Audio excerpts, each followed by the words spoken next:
Bismillahirrahmanirrahim. Assalamualaikum warahmatullahi wabarakatuh. Alhamdulillah, nahmadu wa nasta'inuhu wa nastaghfiruh wa na'udzu billahi min syururi anfusina wa min sayyiati a'malina may yahdihillahu fala mudilla lahu wa may yudlil fala hadiya lahu. Allahumma shalli wa sallim wa barik wa 'azzim 'ala sayyidina wa habibina wa syafi'ina wa qurrati a'yunina Muhammad wa ibni Abdillah wa 'ala alihi wa sahbihi wa man walah. Amma ba'd. Rabbi shrah li sadri wa yassir amri wahlul 'uqdatam min lisani yafqahu qawli wa saddid lisani wahdi qalbi bihaqqi sayyidina Muhammad sallallahu alaihi wasallam wa sahbihi wal ali. Amma ba'd. Para pendengar, para pecinta ilmu yang kami muliakan dan kami hormati, alhamdulillah, puji syukur yang tak terhingga kita masih diberikan oleh Allah ma'unah, pertolongan, kemudahan dalam keadaan iman dan Islam, dan kita diberikan oleh Allah anugerah untuk masih dalam keadaan kita senang dengan dan cinta dengan ilmu. Moga-moga apa yang kita pelajari dari ilmu-ilmu yang akan kita paparkan dan kita pelajari bersama bisa memberikan manfaat kepada kita sendiri. Alhamdulillah, hari ini kita akan bahas kitab Mafahim Yajib an Tusahhah. Pemahaman-pemahaman yang harus diluruskan. Harus berarti kategorinya sangat ekstrim atau bahaya kalau punya pemikiran atau pemahaman seperti ini, karena pemahaman-pemahaman yang salah yang itu bahaya itu akan mengakibatkan orang yang punya pemahaman tersebut bisa berada pada kekufuran. Na'udzubillah min dzalik. Di antara pemahaman-pemahaman yang sangat-sangat harus dikikis, harus dibuang jauh-jauh ketika orang itu punya pemahaman segala hal yang menjadikan dirinya dekat dengan Allah. Itu kalau ada perantara ketika kita beribadah, maka perantara itu dikatakan sesuatu yang menyebabkan kita kufur. Wal iyadzu billah min dzalik. Perantara atau wasilah dalam kita beribadah secara hukum, secara menurut pandangan ulama, tidaklah merupakan secara mutlak itu haram. Ya, karena segala sesuatu itu ada perantaranya. Kita sholat, ada perantaranya. Apa perantara kita sholat? Berwudu. Kita beribadah, di antara perantara-perantaranya kita harus nutup aurat. Kita berwudu juga ada perantara, kita harus menggunakan air. Itu semuanya wasilah atau wasitoh yang diatur oleh agama. Dan bukan hanya itu saja, banyak sekali aktivitas-aktivitas ibadah yang sifatnya kita juga pasti membutuhkan perantara. Maka kata Abu Yazid Muhammad bin Ali al-Maliki, ya, banyak sekali orang itu memahami makna hakikat atau sebenarnya akan wasilah atau perantara, sehingga banyak sekali mereka itu menghukumi secara gegabah bahwasanya al-wasito atau perantara itu langsung dihukumi syirik, dianggap sesuatu yang menyekutukan Allah. Sehingga orang tersebut akhirnya mengatakan, punya pemahaman, siapa saja yang menggunakan wasito, perantara dalam ibadahnya, maka dia sudah dianggap syirik kepada Allah. Dan keadaan orang tersebut disamakan seperti orang-orang musyrik yang mereka itu telah diceritakan oleh Al-Quran yang mengatakan ma na'budum illa liqarribuna ilallahi zulfa. Tidaklah kami menyembah berhala-berhala itu kecuali hanya untuk mendekatkan kami kepada Allah dengan sedekat-dekatnya. Ini ayat benar, tidak salah. Namun kalau difahami dengan tidak benar, akibatnya juga salah dan fatal. Karena ayat ini menceritakan tentang orang-orang yang menyembah berhala. Ketika Nabi Muhammad SAW mengajak mereka untuk menyembah hanya kepada Allah, jangan menyembah kepada berhala, mereka tidak mau, ingkar. Sehingga Nabi Muhammad SAW mengatakan kepada mereka, kenapa kalian kok masih menyembah berhala yang tidak ada manfaat dan madaratnya? Itu hanya patung. Tuhan hakikatnya adalah Allah.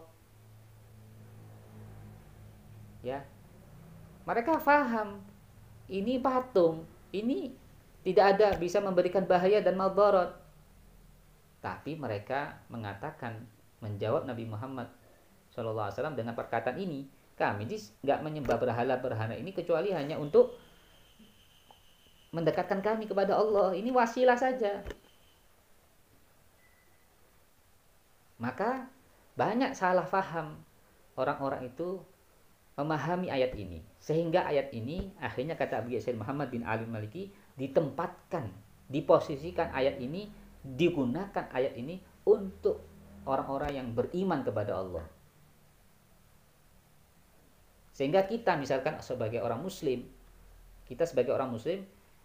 ya, akhirnya ketika kita menjadikan wasilah dalam ibadah kita, perantara kepada, ya, dalam ibadah kita, akhirnya kita disalahkan karena ada dalil yang mana dalil ini sebenarnya adalah digunakan untuk orang-orang kafir. Ya, ini penempatan yang salah. Akibatnya apa? Ya, akibatnya salah paham semuanya. Ya, serampangan menuduh seseorang tadi telah berlaku syirik, keluar atau menyekutukan Allah Subhanahu wa taala. Jadi sangat parah sekali. Ini kan dalil hanya untuk, ya, khitobnya, arahnya kepada orang-orang kafir, namun diarahkan kepada orang-orang muslim. Ya, ini nggak bisa, nggak ketemu. Makanya harus difahami Al-Quran itu dengan sebaik-baiknya. Kalau kita nggak paham tentang Al-Quran itu, maka jangan sekali-kali kita mentafsirkan itu dengan seenaknya sendiri atau dengan pikiran kita sendiri. Itu bahaya sekali. Dan itu sudah diancam oleh Nabi Muhammad SAW. Man fassarul Qur'ana bi ra'yih falyatabawa maq'adahu minan. Siapa yang mentafsirkan, memahami Al-Quran itu dengan pikirannya sendiri, tanpa didasari dengan ilmu, maka hendaklah dia bersiap-siap tempatnya berada di neraka. Nggak boleh kita ini bermodalkan kita terjemah, misalkan kita nggak tahu bahasa Arab, nggak tahu tentang ilmu bahasa Arab, balaghahnya nggak tahu, nahwunya nggak tahu, sorofnya nggak tahu, terus kita hanya bermodalkan terjemah Al-Quran, kita langsung mempunyai pemahaman, oh berarti ini arahnya Al-Quran ini seperti ini. Ini Pak sangat-sangat keliru, ya, bahaya. Makanya sudah dibahas kemarin, ya, kita dalam memahami, ya, dalil-dalil dari Al-Quran ataupun hadis jangan mengandalkan tekstual, karena kalau kita memahami Al-Quran atau hadis tadi secara tekstual, secara seperti itu, maka bisa mengantarkan kepada kefahaman yang sangat fatal, yang sangat salah. Itu yang bahaya, ya.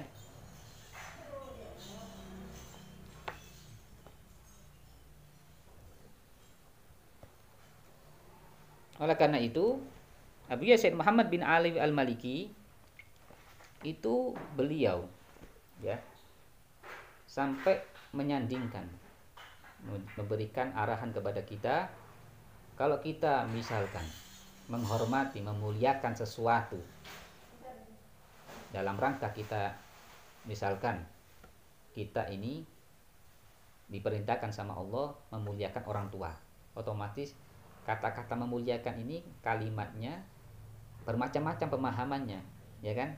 Ada orang itu dianggap memuliakan orang tua harus mencium, ada orang itu memuliakan orang tua harus dengan berdiri, ada orang itu memahami memuliakan itu dengan tidak berkata atau mengganggu orang tua dengan kata-kata kasar, tidak menyakiti hatinya. Ini kan salah satu pemahaman yang ada dari kata memuliakan orang tua, dan ini dibenarkan selama dalam konteks, ya, tidak sampai menjadikan orang tua tadi sebagai sekutu untuk Allah Subhanahu wa taala.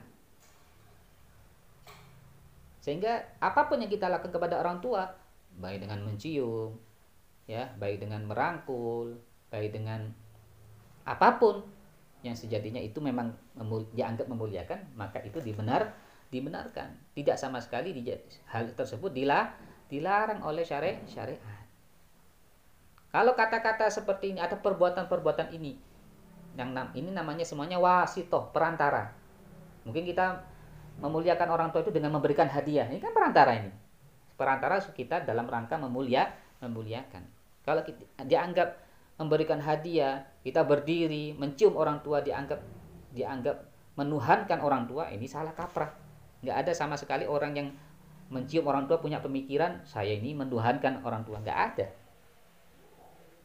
Kalau kita atas dasar ini, pemikiran yang ya frontal ini akhirnya menyebabkan apa bedanya kita ketika kita ya di depan Ka'bah, terus kita sholat sujud di depan Ka'bah, apakah lantas kita juga dikatakan menyembah Ka'bah? Apakah kita mau disamakan dengan para penyembah berhala yang ketika mereka bersujud kepada berhalanya? Kan sama-sama batu itu. Berhala juga batu, Ka'bah juga batu. Lantas apakah kita ketika sholat menghadap Ka'bah, apakah kita dianggap menyembah batu? Disamakan dengan para penyembah berhala? Otomatis kan tidak. Otomatis tidak. Nah, maka disinilah menjadi tolak ukur. Jadi harus kita pikirkan. Jadi kita dalam hal ini perintah Allah kita menghadap kiblat.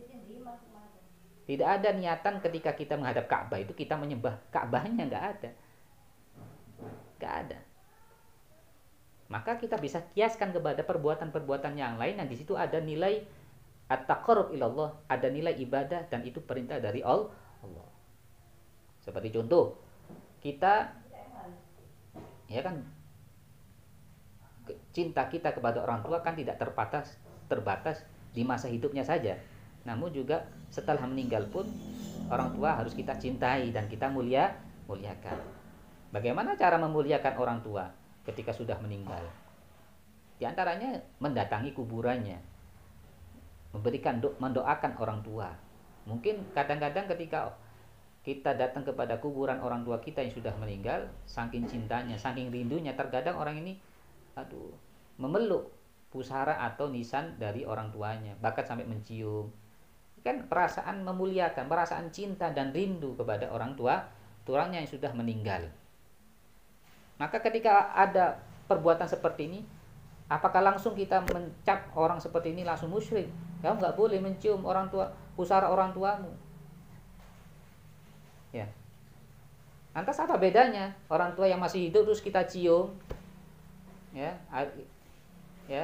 Apa bedanya apa? Kalau kita sama orang hidup boleh mencium, ketika orang sudah mati nggak boleh mencium. Dari mana hukum seperti ini? Kalau misalkan ada beranggapan semuanya nggak boleh mencium orang tua misalkan, baik masih hidup atau sudah meninggal, apa bedanya kita mencium Hajar Aswad?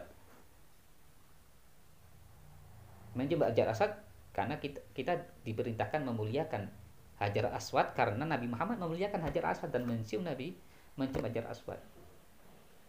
Orang tua juga diperintahkan oleh Allah kita memuliakan orang tua. Nabi Muhammad mengajarkan kita memuliakan orang tua. Sama saja. Ya. Oleh karena itu, ya, kalau kita hubungkan antara tadi itu, jelas orang-orang yang melakukan seperti ini, yang mencium pusara orang tuanya karena perasaan rindu dan cinta, tidak bisa langsung kita hukumi musyrik. Karena otomatis kalau kita tanya apakah kamu ketika mencium orang tua kamu menyembah orang tuamu? Nggak ada punya perasaan seperti itu. Saya ini mencium pusara orang tua karena saya cinta, rindu kepada orang tua saya. Apa bedanya dengan orang yang lagi kasmaran, kemudian orang yang dicintai tadi mengirimkan surat atau memberikan fotonya kepada kita, kemudian tanpa tersadar kita mencium foto tersebut, surat tersebut karena perasaan cinta dan rindu. Apakah langsung kita dikatakan, hei kamu orang-orang yang salah, hei kamu orang-orang yang sesat karena telah mencium ya surat?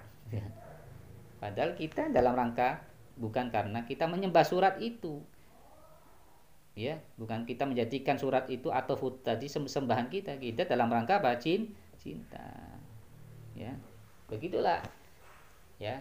Itu perantara itu ya bukan dalam rangka kita menyembah. Oleh karena itu nanti secara lebih mendalam kita akan membahas perantara itu apa sih? Wasilah itu hakikatnya seperti apa? Apakah mutlak itu haram? Apakah mutlak itu diperbolehkan perantara dalam beribadah itu? Apakah bagaimana? Nah, insya Allah nanti dalam pertemuan yang akan datang kita akan membahas bersama-sama apa sih perantara itu? Bagaimana perantara? Apakah ada perantara yang dianjurkan dalam syariat?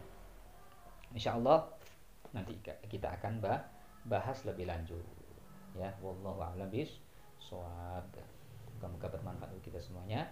Moga-moga mendapatkan ilmu yang manfaat dan barokah. Amin ya rabbal alamin. Apabila ada pertanyaan, silakan disampaikan lewat kolom komentar dan insya Allah akan segera kami jawab. Hadanallahu wa iyyakum. Allahumma hdina fi man hadait wa afina fi man afait wa tawfi man tawallait wa barik fi ma atait wa qina syarra ma qadait fa innaka taqdiru la ilaha illa anta wa astaghfiruka wa atubu ilaik. Muhammadin nabiyil ummi wa ala alihi wa alhamdulillahi rabbil alamin. Taqabbalallahu minkum. Wassalamualaikum warahmatullahi wabarakatuh.